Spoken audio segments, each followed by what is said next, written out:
the battle, we're tried and true. Indiana,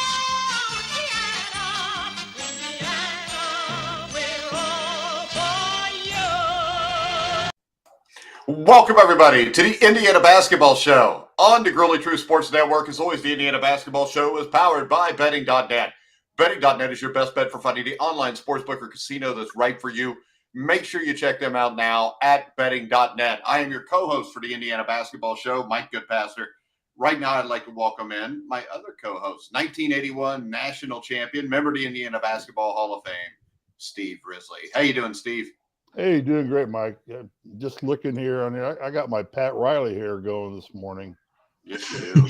Yeah, let me. You want you take that out? Let me see your Pat Riley hair. Yeah, I get the Michael Jordan. No, you got the Dan Dockage hair going. Hey, Steve. That's the only guy I know is a bigger asshole than Dan Dockage. All right, Steve, you done being a dumbass. All right, and our guest today, as always, well, not always, but he didn't get on last time because he couldn't figure out how to use his computer. Brian Mohr. How you doing, Brian? From Got Woodson Facebook page. I'm doing wonderful. It's 80-some degrees in Florida and sunshine. I'm ready to go in the pool. You're getting to be annoying like Risley. You're not going All right. anywhere. You got that red tide coming in. That's north of me. You know, that causes ALS. What, red tide? Yeah, I saw a thing on CBS about it yesterday that if you get in there, that it really jacks up your chances of getting ALS. So I'd stay out. Joseph Michael says, "What's up, Tim? Glad you could make it today." No. Great. Yeah, nice. It's not what it says. Read that. I do. What's up, Tim? Glade, you could make You it can today. make That's what it says. Do you realize that can get a criminal off? Because that would be a mistrial because he misspelled a word. Yeah. That the criminal used Glade instead that Tim or that Joe was glad that he convicted him or got him, arrested him. He was Glade. All right, guys, let's look back at what we've seen so far in the Big Ten Conference Tournament, what we've seen in the Big Ten Conference Tournament so far has been a little bit of chaos, a little bit of anarchy, which I always like if you know me. We have upsets all over the place. The lowest seeds won the first 5 games of this tournament, Steve, and it goes to show you things are different when you get to the tournament. What it goes to show me is the idiots that make the seedings don't really know anymore what the hell they're talking about than we do. What the hell are you talking about? The seedings are made by the teams by their record. This is not the NCAA tournament. That's no way to seed a team because you look at something over a Hang on. Well, how do you want to seed the teams if you're not going to do it by who finished where during the conference? Right now, not over the whole year's performance. So you think that what you're telling me is the Big Ten tournament should be based on what teams did in the last 2 weeks of the season? I think there should be more forethought put into that. Forethought? I think they just sit there and the geniuses on the Big Ten selection or tournament. They don't have a selection or a tournament. Jeez. Are you a moron? I mean, my God, this is so Purdue shouldn't be the 1 seed. Indiana shouldn't be the 3. Northwestern shouldn't be the 2. You're seeded by what your record is. And when we look at this. All right. Okay. That's great. That's fine. How else are you going to seed them? They all play. What you get is the first 5 games are what you would call upsets. No, I would just say teams that are playing better right now won the games. I wouldn't even call them upsets. Really? Because Ohio State has 2 games in the last 2 months. God, do you ever let anybody finish? No, not when you say something fucking stupid like you just did. And who died and made you God in determining whether something is stupid or not? I'm not God. I'm just the king of the show. So I will make that determination. Oh, I sound like Stephen A. Smith. I got to shut the hell up. But upset-wise, smartest move you made all day. Upset-wise, if I shut up, then you and Brian are going to talk and everybody's going to leave. But when you look at this, Minnesota beating Nebraska, that's an upset. Rutgers beating Michigan, I think it's an upset because Michigan have probably played better as of late. Ohio State over Iowa is an upset. Penn State beating Illinois is not an upset to me. Maryland beats Minnesota. So really, when you get to it, Minnesota over Nebraska, Ohio State over Iowa are the only two games that I would really call upsets here, Brian. Yeah, I like I said, I had picked Nebraska to be playing us. So when Minnesota, the 14th seed, beats them, to me that's an upset. Rutgers, the way they were playing going into the end of the season, I thought sure Michigan was going to knock them off. So to me, there's been a lot of surprises. I thought Wisconsin would beat Ohio State. They didn't. I even thought me and Risley both picked Ohio State. I just want to bring that up. Okay, well, I was the odd man out then. Did you pick? Did you pick? No. Did you pick Ohio State over you? No, not Ohio State. What was it? Penn State over Illinois? Yeah, I got Penn State in the championship game. Actually, I picked Indiana on the show, but Penn State's dangerous. When we look at this, Steve, Juwan Howard, he's still a dumbass, isn't he? I mean, how do you lose the Rutgers 62-50 and make one basket in 19 minutes? And on the other hand, how can you be Rutgers and only give up one basket in 19 minutes and only win by 10 or 12 points? I guess it's what you would call parity in the Big Ten. Mediocrity. Mediocrity or parity, however you want to, whatever term you want to use. Yeah, I just think there's a lot of meteorical parity in the Big Ten. And I think on any given night, anybody can beat anybody. But yeah, to only hit one bucket in the last 10 minutes of the game and still win. Last 20 minutes of the game. 20 minutes of the game, okay, and to still win by a margin of significance probably reflects on coaching as much as anything. And if you can't get your team in 20 minutes to generate something, then you question what your coaching staff is doing. Especially when you got that much talent. When you have that much talent, exactly. And especially when you watch them dog it and not really try that hard. I mean, I thought it was disgusting. If I was a Michigan fan, number one, I'd probably shoot myself. But number two, I would want Juwan Howard to be football or basketball or both. Either way. I mean, you know, Michigan, they're good for the Big Ten, but when they play with the big boys, they usually get rung up. This year is by TCU, who then went out and lost by 500 points against Georgia. So you're damned if you do, damned if you don't. If you're Michigan in any sport, except maybe hockey, I think their hockey teams usually. Michigan would be good in the Big Sky Conference. They'd be a good team there. Oh, I think the perfect place for Michigan would probably be the MAC or Pac-12. Yeah, well, there's nobody left in the Pac-12. They're basically going to be in the Pac-12. Michael is here, Houghton, who was on the show a couple shows ago. He's got Michigan State versus Indiana in the final game. I still don't buy Michigan State that much. I just I don't either. But I'll tell you this: when we look at the games, they're going to be coming up today. I mean, I think you could see some upsets here. Little early, bleeder. Rutgers 7, Purdue 2. Yeah, and I mean, Rutgers and Rutgers, if I remember right, beat Purdue at Purdue earlier in the year. So when you look at Rutgers and Purdue, I think it's a toss-up. I think Indiana, Maryland, which we'll talk about in a bit, is a little bit of a toss-up too, because we've watched Maryland dominate Indiana earlier in the year. We've got Penn State Northwestern today, which I think is going to be the game of the day. I think that's a fairly even matchup. I think Penn State will – everybody would say it's an upset because it's a 10-2, but I think Penn State will beat them. And you've got Michigan State, Ohio State. The way the Buckeyes are playing right now, Steve, they could beat Michigan State. It's not like Michigan State was on fire at the end of the year. I would think right now, the way Ohio State's playing, they're going to beat Michigan State. The only thing I think Michigan State really has going for it is Izzo, and I don't know how much he can bring to this team. This is kind of an average Big Ten basketball team, which is well below average for a Michigan State team. So. And Ohio State's just one of those teams that are on a rocket ship ride right now. I mean, it could blow up. The O-rings could go at any second, but for right now, they're in launch mode and doing well.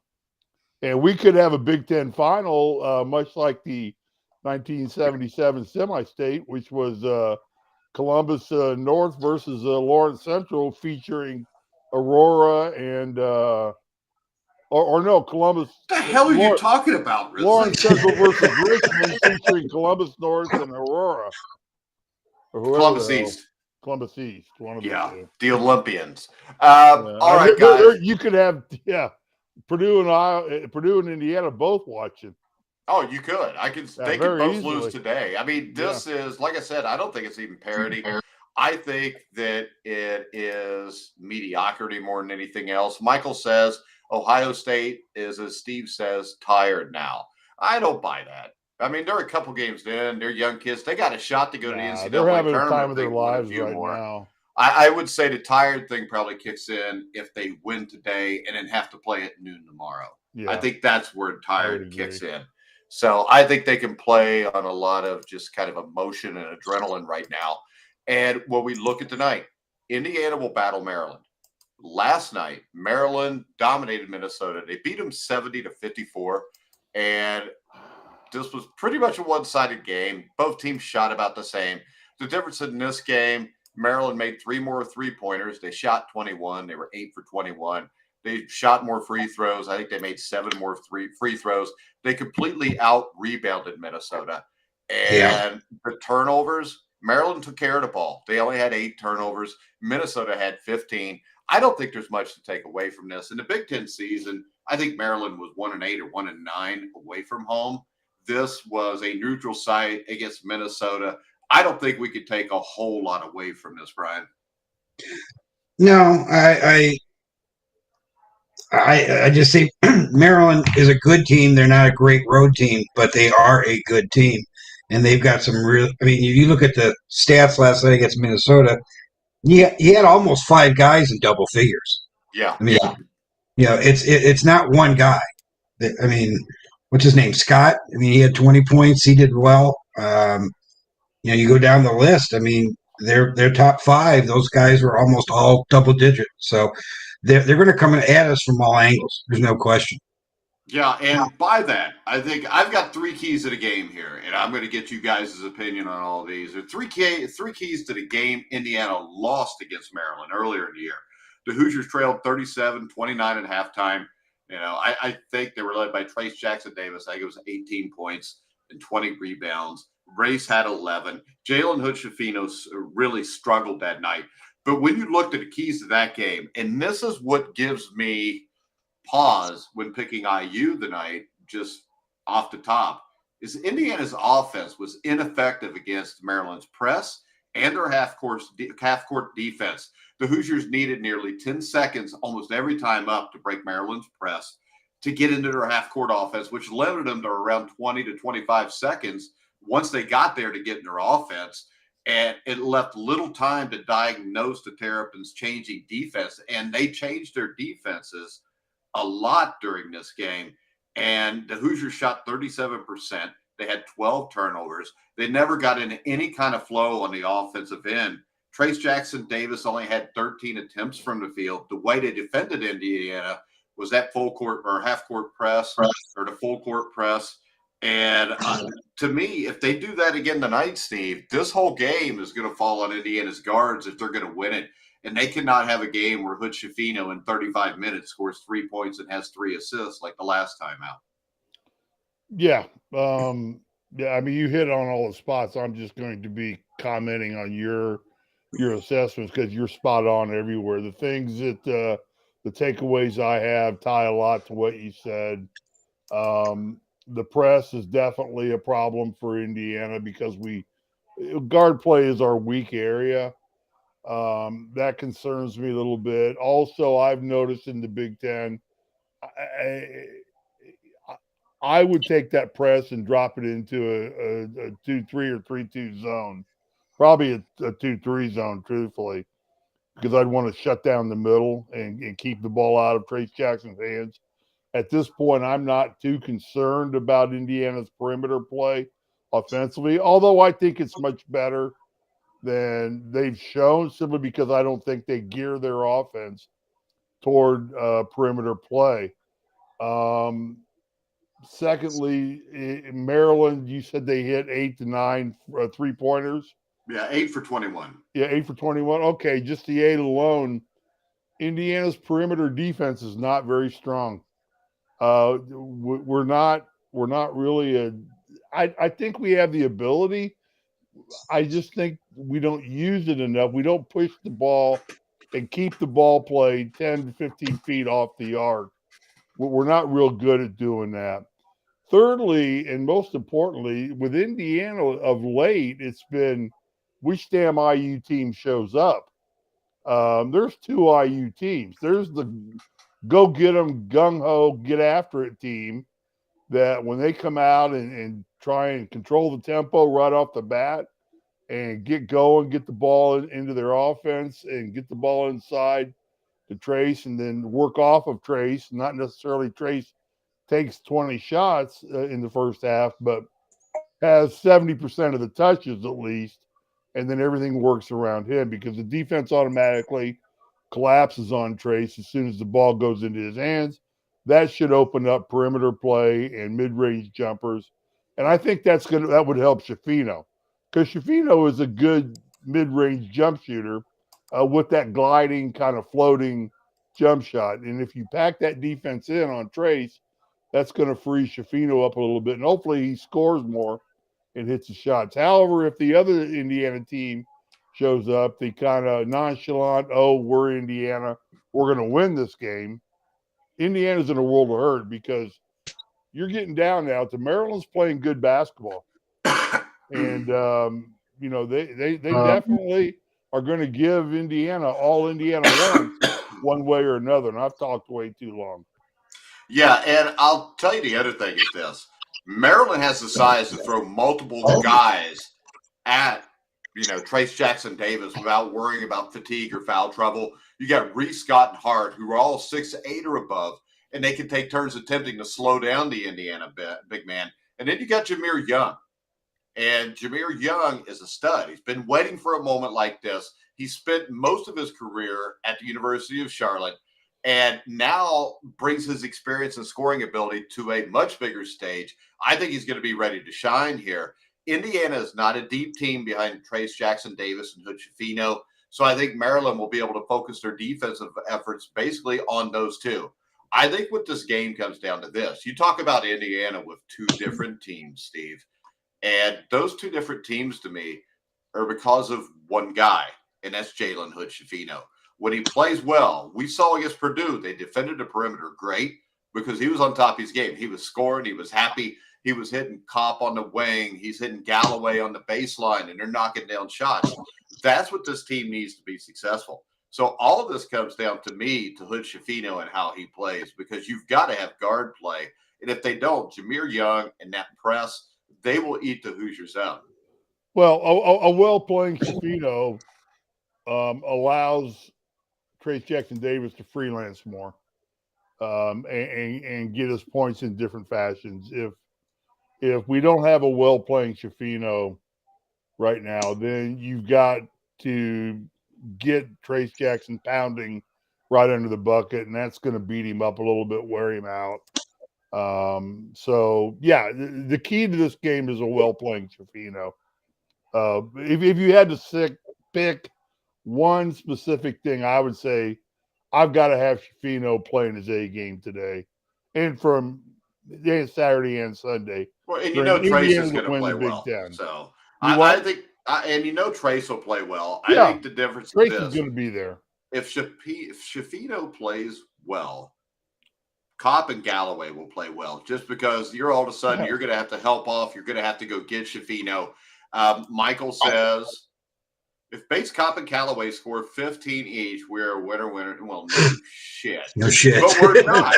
I can tell you this, Michael, if they each score 8 and Michael points, Houghton is a rocket surgeon. Yeah. So, and Jalen and scored 12 or 18 or go off with 30. Okay. I will say this. If you get from the other three guys 8 points each and you get 15 from Shafino, I think Indiana will win the game, because I think that means they're breaking the press and they're able to get the ball to Trace. And they have to break the press immediately. They can't try to dribble through it like they did before. Mike, let me ask you a question about the press, just because you're hung up on the press. Justifiably, I'm not trying to knock you for that, but you say it takes Indiana 8 to 9 seconds to break the press. Are they doing it methodically, or is the press just that good against them? I think this. I don't think Indiana breaks it correctly because they basically put the ball in a guy's hands. He dribbles, and they had a tendency in the last game to throw the ball towards the side of the court. I think you need to keep the ball moving. You need to attack. You need to attack the press. The way Maryland plays it, you have to attack it. And Brian, I don't think they attacked it before. And if they don't attack it tonight, they're going to lose. But you have to be aggressive when you go after the press. Yeah, if I remember the game, they did not handle that press worth a darn. I've seen them move the press against the press a lot better against other teams than they did against Maryland. But my take, I think we can all agree. I don't think we're going to see Shafino go 1 for 14 like he did against Maryland last time. I'm never going to say that because it happens usually every other game. The other thing is, look at Reneau, how he's playing now to where he was playing. I mean, he fouled out of the Maryland game. He played 13 minutes, had 1 rebound. I think Reneau might be the surprise on this that can help us because, as you mentioned, Maryland's got some big guys, but if you have Race and Trace and Reneau all interchanging in and out, it's a little bit different scenario. Because I think Reneau, they give him the playing time though, because we've seen Malik's playing time really slide as the years went on. And I think with the 3 big guys in there, they need to use him. Or I would damn near attack this with, guards. I mean, you've got Galloway. I mean, if you keep them all on, hell, throw 3 guards out there. Let them break the press. Get into your offense. You got Trace down below. Just try to wear their ass out that way. I think there's a lot of ways you can attack this, Steve, but I've never seen too many teams that kind of just kick back. Mike, let me ask you this question. To break the press, why not just put Trace Jackson Davis right in center court? Huh? Yep. Yeah. And then you can even put him at the free throw line. Trace can handle the rock. Let him bring it up. Yeah, you either got a big guarding him or you're going to switch a guard off to him. Then you got a mismatch down low. Trace is a good enough passer to get the ball to Kopp or Galloway, and they're good enough feeders to Shafino possibly. I mean, you have opportunity here. It depends on how much of this Mike understands as a coach to do. But I'm thinking right now, listening to you talk, Mike, and Brian, your comments, I might just stick Trace Jackson right at the center court line and get it into him and let him turn and just clear it out for him. And say guard him because Trace can handle the rock and he's left-handed. That sometimes throws a defender off because they're not used to playing against a left-hander as often. I mean, there are a lot of nuances you can do right here, right now. We'll see what Mike picks up on, and we'll see how much Maryland wants to press us too. The only problem with the 3-guard idea, Mike, is we don't have that many guards that are playing. You've got Galloway. You've got Banks. Kopp. Bates. Well, is Kopp a forward or is he a guard? Kopp's a guard. Kopp can handle the ball good enough that you can use him to break the press. Because, after those 4 guys, I mean, C.J. Gunn hasn't been in the longest time. And Banks is pretty much a forward. So, I mean. Yeah, but see, this is the thing. With 3 guards, if you're bringing Trace to help break the press also, that's what I mean by being aggressive, because I think you could do this where if you attack that press with everybody and just turn this into a game where you're playing at a high pace, fast break. They did it against Purdue both times and scored around 80 points. This is a team that can score points, especially when they're attacking. To me, where things fall off is when they slow the game down. And when they slow the game down, they kind of get caught in the muck unless Hood Shafino's playing well. But this team at their best is Hood Shafino attacking the basket, the shooters getting on the wing and the baseline to hit the shots. They need to attack the full court press, and they just need to throw everything at this game, because to me, this is a huge game, because you win this game, you probably solidify a 4, at worst a 5 seed. But we have to play up tempo. And Robert agrees. Robert's from Vero Beach too, so it's nice where he's at. Where I'm at, it's like 38 degrees and cloudy, and we're supposed to get snow in a couple days. Yeah. I think again, I would agree with Robert as well too. Up tempo is good. Indiana is not what I would call a turnover-prone team. I mean, we were averaging around 9 to 12 turnovers a game, and I can live with that. we're not a team who makes like the old Crean days where you'd have 20-something turnovers in a game, and we'd be crying in our milk over that. This team averages, I think, probably if you look statistically, probably around 10 to 12 turnovers. And in an up-tempo game, that's really not that bad at all. And I think with Galloway there and with Shafino and with Trace, I think they've got enough able ball handlers to break any press. And we're sitting here talking about the press now. We'll turn on the game at tonight, whatever time it's on in your local area. And Maryland won't even press us at all. I'm betting after the last game, if they don't, I would be happy with that. Yeah, I'd be thrilled too. Yeah, but who knows? I mean, who knows what these coaches do. Hey, Michael's in Greenwood, Indiana, waiting on Becky so they can head to Nashville, Tennessee. The games aren't in Nashville. You should be going to Chicago to watch the game, Michael. Yeah, we're going the wrong direction, dude. Maybe he's headed for Orlando if they get that 4 seed in the East. Remember, guys, betting.net finds the best promotions, offers, and bonus codes so you don't have to. Head over to their website now to check out things like free bets and matching deposits. All right, so what's your thoughts here, Brian? Did they win tonight? I think they win, but it's going to be really close. I think 2 points is going to be it. I do believe they will win, though. If they come out, I agree with the up-tempo, but if they come out as a team that played against Purdue, it could be larger, but we haven't seen that very often. But I still think they can beat Maryland. And right now, Rutgers 19, Purdue 12, with 8:57 left in the first half. Zach Edey has just 4 points. Boy, are you way behind. It's 20-14 with 7.5 minutes to go. Yeah, that's way behind. That's like a minute's difference. Looking at it pay your cable bill, Goodpaster. I'm not on cable, dumbass. I'm on this show. I'm looking on my computer. And I don't have a cable bill because I'm not a dumbass. It costs more money to have cable. Okay. It's not worth it. If I could get assholes like you to quit calling me to tell me what the score is randomly during the game, which is why I don't answer your calls anymore during the game. Oh, boy. Ooh. So what do you like, Steve? Indiana or Maryland? Oh, I'm on an Indiana basketball show. I'm a former national champion. What the hell you expect me to say? You know what? Everything you ever did, Steve, starts with the word fucking former. Go ahead. Who's winning the game? I've got Indiana by double digits.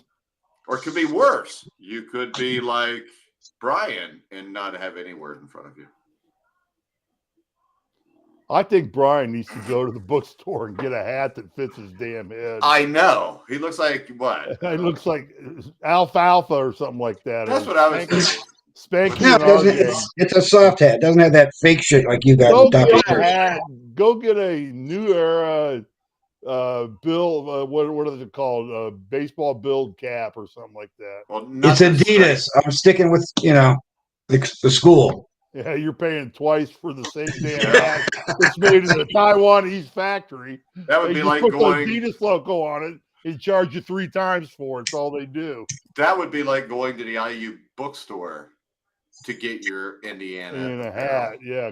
Go to the 7-Eleven gas station and get it from there. Go on eBay. You can find all kind of cheap stuff there. It just takes a while. Go to the guy in the parking lot outside the 7-Eleven selling them out of the back of his Country Squire Ford station wagon. His Country Squire Ford station wagon. Don't you remember those? With the third rear seat that sat backwards and you sat there the whole way and you looked out the car behind you? You don't remember the Country Squire? I didn't have a Country Squire. It had fake vinyl wood paneling on it. Oh, my mom had a Lincoln Continental that looked like a yacht. Yeah, I mean, the only thing as nice as a Country Squire was the Oldsmobile Vista Cruiser. With the secondary top, it had the little window slats up top. I think we're in the movie Vacation with the family truckster. Yes. Yes. Well, that's what the family truckster was modeled after. Was the Country Squire and the Vista Cruiser.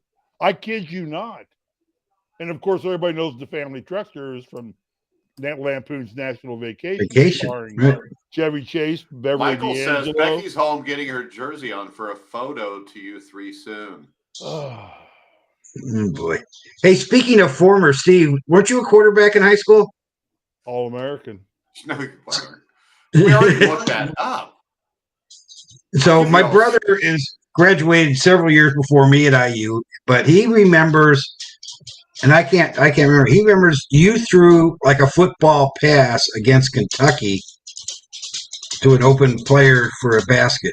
It was like a full court Yeah, pass. it was Bush Carter. Bush Carter got a wide open layup. We won the game. But he said you looked like a quarterback in that with that I throw. was a quarterback. Well, now there that explains it, Well, he's a doesn't it? basketball player. He acted like a I quarterback. think I still hold some passing records at Lawrence Central. I bet you know. I don't, haven't just because they invested. play a lot more games now than they used to back then. They may. I don't know. And Robert says hi, Becky. So you might want to send a picture to Robert. Two funny stories. One about it is the very first college coach ever to recruit me was Lee Corso to play football at IU. Isn't it a stretch to call him a coach? Coach. And then the other funny story about it was Barry Switzer coming to me and wanting me to go to Oklahoma to play quarterback. And I'm like, bullshit. In about 18 months, you'll have me as a 290-pound defensive end. Now, he'd have done to you what he did to Troy Aikman. Troy Aikman transferred. Yeah. After he got hurt trying to run the option. And well, wait a minute. Didn't Corso have that all-you-can-eat Whopper day? See who could eat the most Whoppers? I don't know. He rode in on an elephant one game. Lee Corso was as nice a guy you'd ever want to meet. Oh. I mean, he talked about a class. Indiana's had, Sam Weiss. Mike, I don't know how you feel about Weiss. I love Sam Weiss. Sam Weiss was a great guy. Bill Mallory was a great guy. Bill Mallory is the best coach Indiana's ever had. Who? Football. Bill Mallory is the best football coach ever at Indiana. It was, there's the old jokes that Corso used to come in and measure Knight's desk and call the purchase order people and say he wanted a desk 2 inches a lot bigger than Knight's. Football was bringing in more money than IU basketball at the time. It was not. It was not. I remember in 1978 they played Nebraska. Yeah. And Lee Corso guaranteed a win over the Cornhuskers. The game was at IU, and I remember watching it on ABC. It was national TV. Excited because I think it was the first time Indiana had been on national TV. And, they come up all, jacked up and everything. And Nebraska beats them 69-13. There's a good name. Michael Houghton. Terry Hebner was an awesome guy. Owner of The Rock. The Rock. Hey, and he may have taken him to bigger and better things also. And Terry Hebner was cool because when he was the coach at Miami of Ohio before he got the Indiana job, I used to go during the spring and summer and coach his quarterbacks. And he was as good a guy as you'll ever find. Yeah. And that's what's amazing, Mike, is the litany of great coaches or likable coaches that Indiana football has had, and that program never being able to recruit like it should, or win games like it should, or be respectable like it should. Yeah, but how many teams have a dominant basketball or football program, and then the other is just as good? That's why Alabama, what happened this year in the last few years, is weird. Kentucky every once in a while will be good in football also. But, I mean, when you look at it, for some reason, it's hard to have both programs be at the top of the game. I mean, Florida State, early 90s was, but you had Bobby Bowden, Charlie Ward played on both teams. Then, of course, you've got Indiana swimming program, turned out as many Olympians as anybody. And you've got the soccer program, which is a perennial. But nobody cares about either one of those sports except for the people who play them. Well, I don't know if that's true or not. When's the last time you watched an Indiana soccer game, Steve? Actually, I think I watched it this year when they were in the semifinals, or they were going for another championship. They got beat, but they were going. See, I have this opinion that soccer is absolutely stupid. So okay, well, it's a poor man's football. And then God bless our women's basketball team, Indiana's women's basketball team. What fun that is. Well, they should be. I don't follow women's basketball that much, but they should be a 1 or 2 seed, I would assume, this year, right, Brian? Yeah, I would think so. Yeah, they better be. Hey, Mike, Trivia. That Nebraska game. I was at that game, by the way. Who was the running back for Nebraska? Don't look it up. Guess. I'm not looking Johnny it up. Rogers? No. Was it Jarvis? No, I Am Hip. I am hip. I loved I Am Hip because I actually really liked Nebraska back then and Tom Osborne. But I Am Hip was good, and you had Jarvis Redwine, I think, after him. That's cute how you tried to catch me there, by the way. Tom Osborne still Well, I remember the game because the announcer came on. We were down 28-0 in the first quarter. Yeah, and it was 28-0 at the end of the first quarter, I believe. Yeah, and the announcer came on thanking ABC for broadcasting this game. And there were 7 million people watching the game, and you heard this collective groan through Memorial Stadium. It's my mercy! The 15. That's wait, Keith Jackson. Yeah, I think the final score was like 69-17, but it was ugly. But it was Nebraska. What the hell you expect? Tom Osborne was still coaching them then, wasn't he?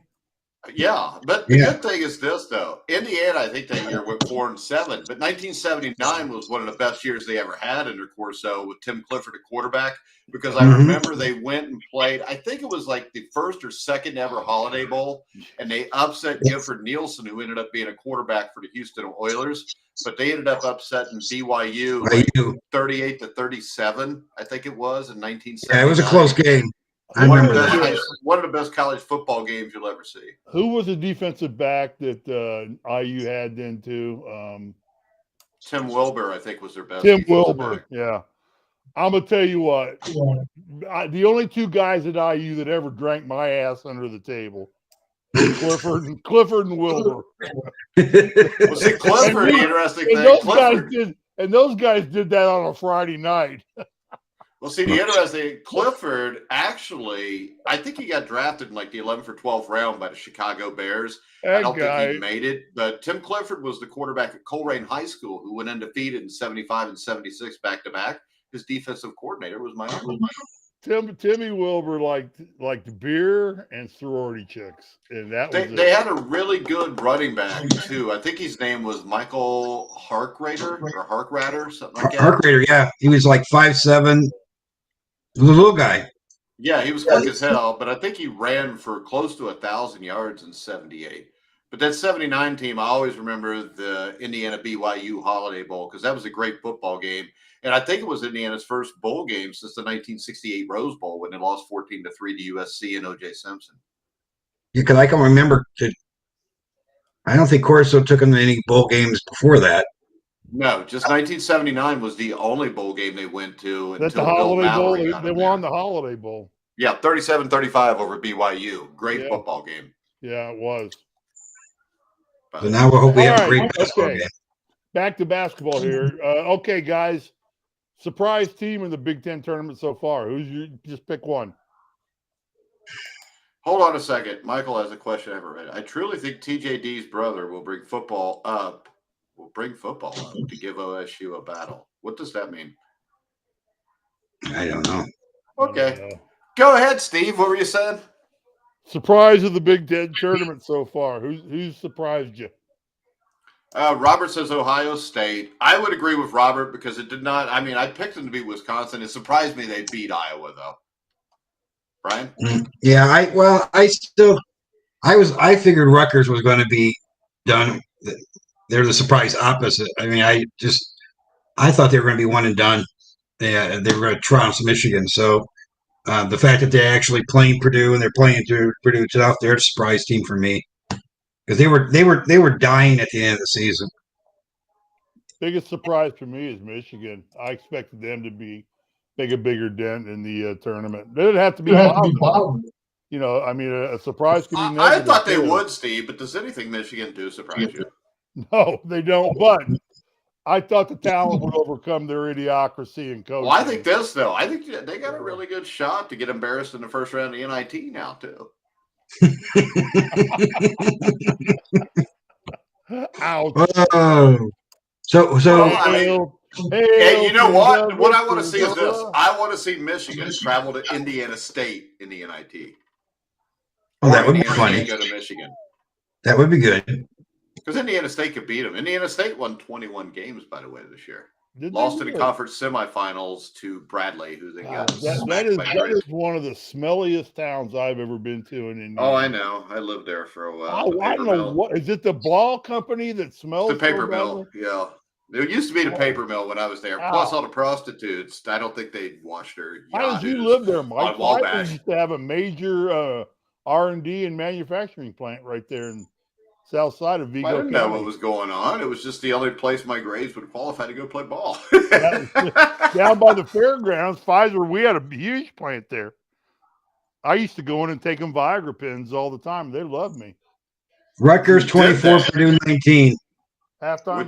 What'd you do Not after yet. you gave him Viagra pills? 3 minutes All ago. right. It's 24-21 now with 2.5 minutes to go. All right. So, well, mine was Why 30 is it seconds. I live the farthest away from Chicago and I get the TV shows 30 seconds ahead of you clowns? I'm not watching TV. I'm watching the sports app. Oh, well, I'm watching. That's it on what I TV. am doing too, and we catch hell for it. Is Steve can't figure out how to use the score apps.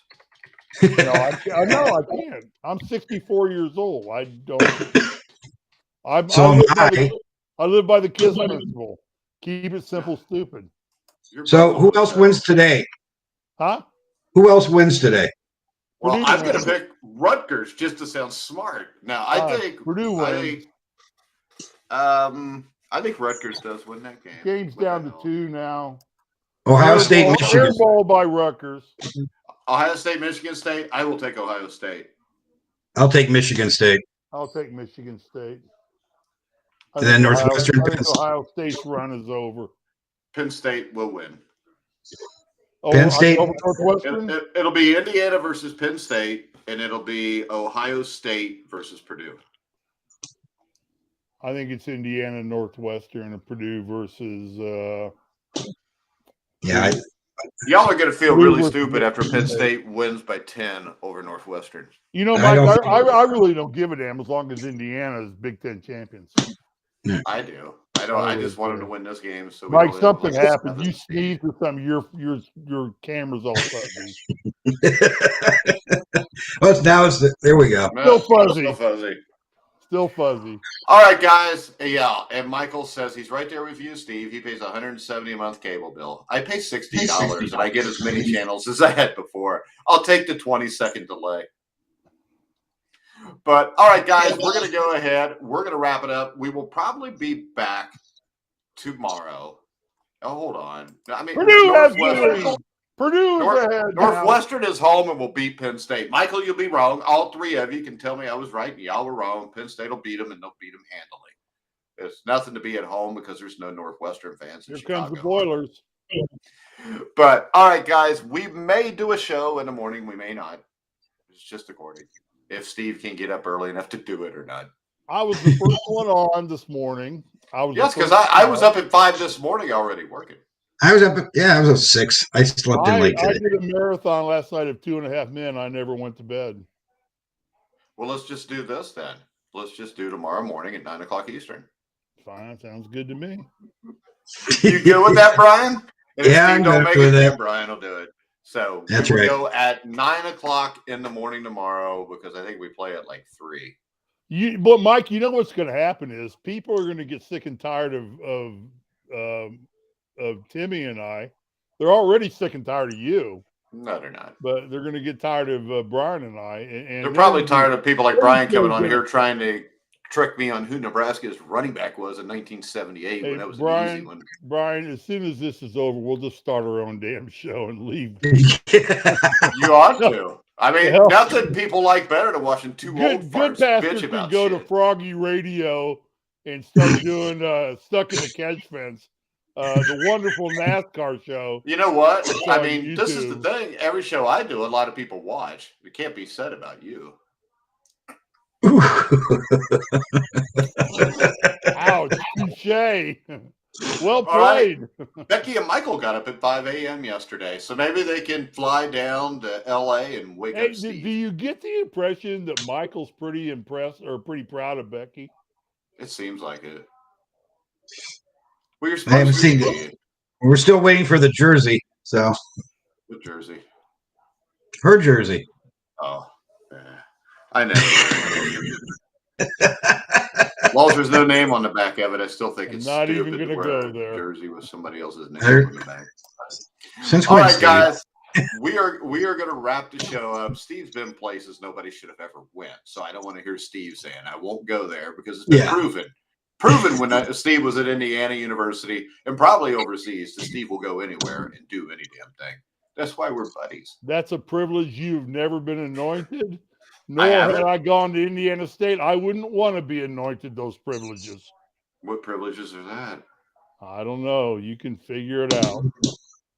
You're a dumbass. All right, so we have another comment by somebody. TJD on the back. Becky is working on a conference call in the other room.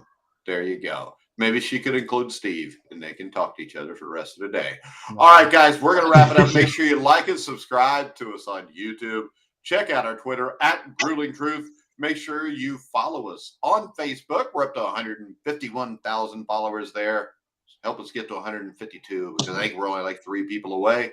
We will be back at sometime tomorrow, maybe twice, maybe a pregame in the morning if Indiana wins tonight and a postgame after Indiana plays tomorrow night because I know a lot of you people and don't forget the IU Red Chair group and, of course, Brian Moore and Gott Woodson. All right, guys, we're going to wrap it up. For Brian, Steve Risley, I'm Mike Goodpaster. You've been watching and listening to The Grueling Truth, where the legends speak.